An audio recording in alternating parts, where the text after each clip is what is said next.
An old man turned his entire village into millionaires using nothing but a single lottery ticket. It all started when he unexpectedly spotted a loophole in the lottery's pattern and started crunching the numbers on a paper napkin. In just 2 minutes, he worked out a foolproof formula that guaranteed a profit. He then withdrew $2,000 from his retirement fund and bought 2,000 tickets in one fell swoop. 2,000.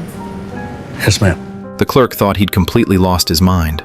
On the night of the draw, he stared intensely at the TV, carefully jotting down every winning number. But when he tallied up the prize money, he realized he had actually suffered a net loss of over $300. Still, he remained convinced there was no flaw in his math and racked his brain trying to figure out where he went wrong. Even while playing cards with his old buddies that evening, Jerry was completely checked out. His wife, Marge, saw right through his unusual behavior and tried to comfort him. Yeah, just because things didn't work out the way you wanted doesn't mean they won't.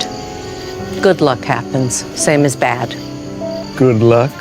It happens same as bad? Yeah.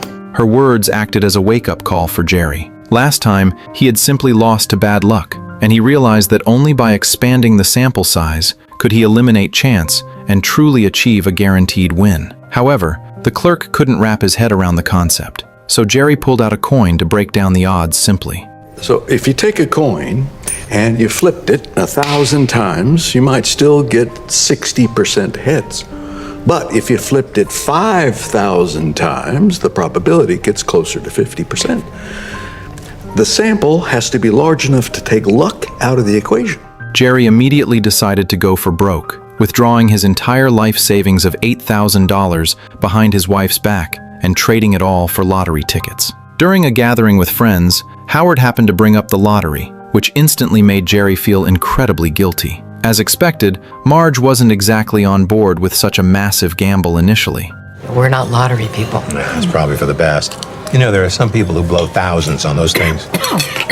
There we go. Jerry's heart was filled with a bit of trepidation. That was until the day of the draw, when Jerry actually cashed in over $15,000, a massive return that proved his theory was spot on. He fought to suppress his excitement, terrified that someone might catch on. Despite making a fortune, Jerry still didn't dare tell his wife. So he snuck into the utility room and locked the door just to pull out the cash hidden on his person. He then grabbed his granddaughter's popcorn bucket and stuffed all the bills inside. But this secret joy left him feeling restless all day, and he remained distracted even during social gatherings. Unexpectedly, while Jerry was heading back inside to grab some ingredients, he heard a loud crash. He turns around, only to find his granddaughter holding the popcorn bucket filled with cash. Seeing his secret about to be exposed, Jerry desperately lied and claimed the popcorn had expired. But his panicked attempt to stop her only led the granddaughter to tell her grandmother, Something you want to tell me? What? The pantry?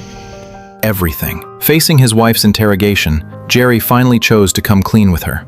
I'm playing the lottery. I meant the empty bag of Oreos. I'm playing the lottery and I'm winning.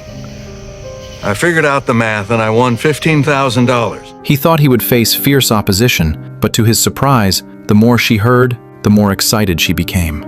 I didn't think it would be playing the lottery, but I'd rob a bank if it gave us something to talk about. The truth was, Marge had long been bored with their monotonous life. What she cared about wasn't the money, but seeing that spark reignite in her husband's eyes in their golden years. Next thing you know, they were rushing back to the lottery station, planning to reinvest the entire $15,000 they had just made. But then Jerry discovered that the specific lottery with the foolproof loophole had been shut down locally. If he wanted to keep betting, he would have to drive 10 hours to another state. But a little obstacle like that wasn't going to stop this fired-up couple. If anything, it only made them more stoked for the adventure. While Jerry was still fast asleep, he was jolted awake by the sound of his wife busily moving around. Marge was so hyped she hadn't slept a wink, having already prepped 3 days' worth of food in advance. And so, they hopped into their family pickup truck and kicked off a spontaneous lottery road trip. The moment they gripped each other's hands, it felt like they were back in the honeymoon phase of their youth. Arriving at a convenience store,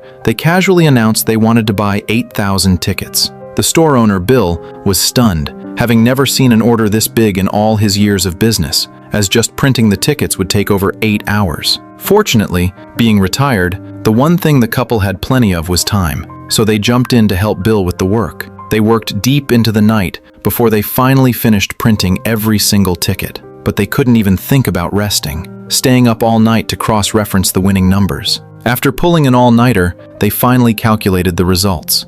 Which means they made $21,043. As Jerry exchanged the winnings for a check, he felt as guilty as a common thief. Even though the money was in hand, it felt like a dream, and they could hardly believe this was actually happening. As their betting scale grew larger and larger, the couple's profits soared. But instead of choosing to get rich quietly, they shared this guaranteed winning probability with the residents of their small town. Jerry and Marge even established an investment company. At that time, the town was already in a state of decay, with residents either struggling with unemployment or being forced to leave their hometown. Jerry invited the townspeople to buy in as shareholders without taking a cut or seeking personal profit, letting everyone share in the wealth. More and more people joined the cause. Jerry even had his granddaughter Liz hand-draw a custom logo, adding a touch of warmth to their collective venture. With the financial backing of the entire town, they were able to buy even more tickets. They went to the lottery shop, intending to buy over 40,000 tickets at once, which would take 3 full days to print. But Bill was in the middle of a marriage crisis and was so miserable that he just wanted to grab drinks with friends, refusing to stay open late. While drinking, What if we weren't customers? What if we were partners? Bill, I'd like to introduce you to GS Investment Strategies. I'm in. Can I be in? Bill was also trying to win over his friends. I got 2 more shareholders. One of them's got to rob his parents' house real quick, but he's definitely in. By the next day, Bill excitedly knocked on Jerry and Marge's door to inform them that this round had netted them over $80,000. As the scale of their lottery buying expanded, the tickets in the warehouse piled up like mountains, and the speed at which they made money hit the fast lane. The neighbors' assets multiplied several times over, and everyone's eyes were once again lit with hope for the future. Under Jerry and Marge's leadership, the once lifeless town was completely revitalized. At a shareholders' meeting, Jerry solemnly announced the revival of the town's music festival, which had been suspended for over a decade. Hearing this news, every resident was overjoyed. The townspeople no longer had to worry about making ends meet. Some started cold drink businesses, while others bought the sports cars of their dreams. Even Bill made a killing and even flaunted his success in front of his ex-wife. But just as everything was booming, a brilliant Harvard student named Tyler also discovered the loophole in the lottery. He realized that as long as the sample size was large enough,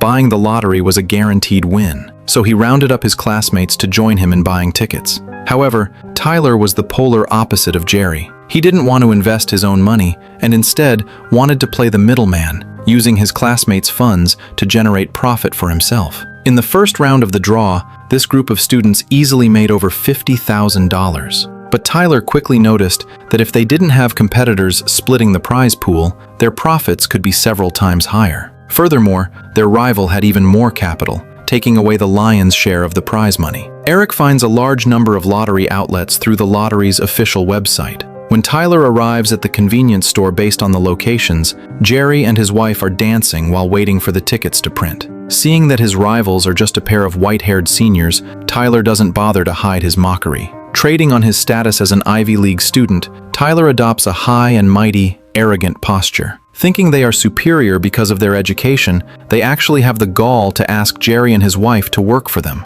Marge finds it nothing but ridiculous and laughable. Jerry states frankly that he isn't doing this for the money, but rather to have something to do in retirement and to help out his neighbors in the small town. Now look, if you two don't mind, this is our anniversary. Tyler completely loses face and doesn't forget to hurl a few more insults before he leaves. You're good at math. Yay.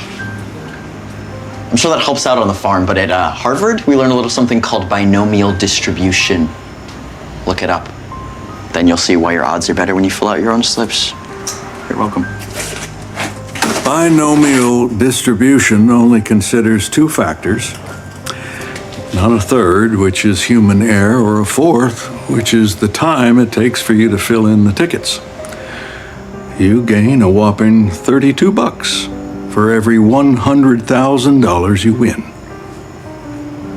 You're welcome. Jerry and his wife don't take this farce to heart at all, treating it as just a small ripple in their quiet life. But a few days later, Tyler tracks Jerry down again and threatens him directly, saying that if he doesn't back off and quit, they will hack into his accounts and destroy his credit and all his assets. Being tech illiterate, Jerry is rattled by Tyler's words and instantly loses his previous passion. He fears that this hard-won beauty would vanish because of the conflict, and he even toys with the idea of quitting while he is ahead. Jerry gathers the neighbors together and is immediately met with a burst of cheers, but his next words shatter everyone's expectations. Oh boy, well, I'm sad to report that due to some new variables in the game, we're gonna have to stop playing. While Marge remains full of enthusiasm, Jerry is now filled with misgivings. After learning about the threat, Marge doesn't back down. Instead, it only fires up her fighting spirit even more. His wife's encouragement helps Jerry regain his confidence, as he has no desire to fight youngsters for fame and profit, yet he won't easily give up on the hope of the townspeople. The couple chooses to hold their ground and continue betting according to the rules. On the other side, Tyler continues to buy tickets in bulk, but the returns are far lower than expected. After checking, he discovers that Jerry hasn't backed down and left as he had hoped. So, using his father's connections, he convinces one of his father's wealthy friends to inject a massive amount of capital to force trigger the prize roll-down mechanism. Jerry learns of the news at that moment. It turns out the secret to Jerry's success is the roll-down mechanism of the windfall lottery. When the prize pool reaches $2 million but no one wins the jackpot doesn't continue to accumulate. Instead, it is distributed among the lower-tier prizes, instantly boosting the prize amounts for those levels. Based on past patterns, the roll-down shouldn't have been triggered yet, leading Jerry to conclude that Tyler is pulling the strings behind the scenes. This move to completely blow up the game enrages Jerry, who immediately rushes to Harvard University to confront Tyler's team. Tyler provokes him with a smug face, assuming Jerry will be driven to a furious rage. But to his surprise, Jerry remains incredibly calm and directly exposes Tyler's charade. I was always good with math, but it took a long time for me to figure people out. So, tell us, Jerry, what did you figure out? That the solution isn't numbers.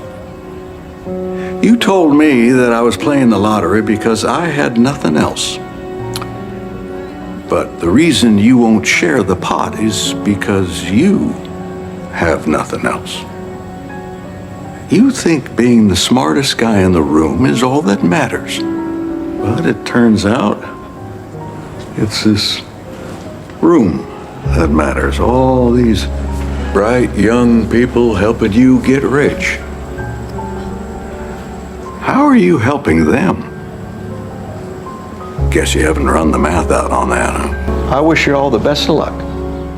After hearing Jerry's words, the other students put down their lottery tickets one by one. Tyler has been making a fortune using everyone's capital, but he only distributes a pittance back to them. Upon learning the roll-down rules, the accountant immediately suggests that they should trigger the mechanism themselves, which wouldn't be difficult given their substantial capital. However, Jerry isn't greedy for money, and instead genuinely enjoys the fun of working together with everyone. To prevent anyone from breaking the rules, Jerry and Marge go directly to the lottery company. In reality, the lottery officials had long known about the loophole in the windfall rules, but since only 2 groups had discovered it previously, it hadn't impacted the company's normal profits. But if the roll-down is triggered maliciously and frequently, the company will certainly suffer heavy losses. So what exactly do you want? Transparency. We'd like the website to show the size of the jackpot. That prevents any group from forcing a roll down. Makes it fair for anybody who plays. At this time, Tyler is preparing to reinvest even more, having secured even more funding. Meanwhile, Eric sees the announcement of the prize pool online. Everyone can now see the real-time amount of the prize pool on the website, which means they can no longer manipulate the roll down at will. Refusing to give up, Tyler tries to rally his classmates to get back in the game, only to find the massive room is now cold and empty. It turns out the students are fed up with his selfish exploitation, and no one is willing to slave away for him anymore. Although Tyler seemingly gets what he wants, he completely loses his friendships with his classmates. Jerry and Marge plan to call it quits after this final purchase, but they unexpectedly find the staff moving the machines away. It turns out that as an act of revenge, Tyler had exposed the lottery loophole in the newspapers. The lottery company cannot bear the losses and has to urgently stop selling the tickets. Tyler is also expelled from school for breaking the rules. Meanwhile, the game will be terminated following tonight's draw.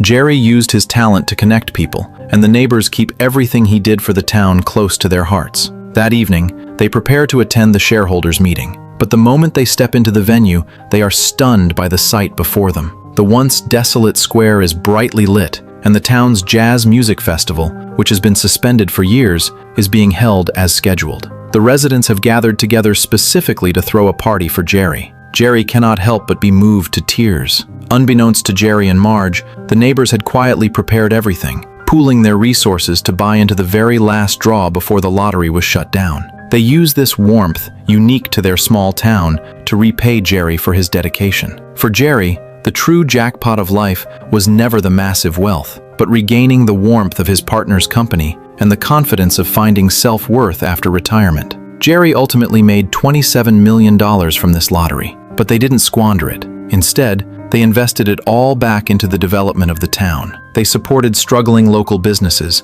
funded students with dreams, and breathed new life into the once depressed town. This film is adapted from a true story. Its core was never the legend of getting rich through the lottery, but rather the innate kindness and warmth of ordinary people. Jerry used his talent to break the loneliness of retirement, but he was never blinded by wealth. He stayed true to himself, sharing kindness and connecting the warmth of the entire town with his impartial sincerity. In contrast, Tyler, despite his high intelligence, lost himself to greed and ended up abandoned by everyone. The biggest winners in life aren't those who calculate the most, but those who harbor kindness and know how to share. Real wealth isn't the cash in your hand, but the warmth of neighboring companions, the realization of self-worth, and the kindness and integrity accumulated over time. This glimmer in ordinary days is far more moving than a massive jackpot, and better defines the true meaning of life.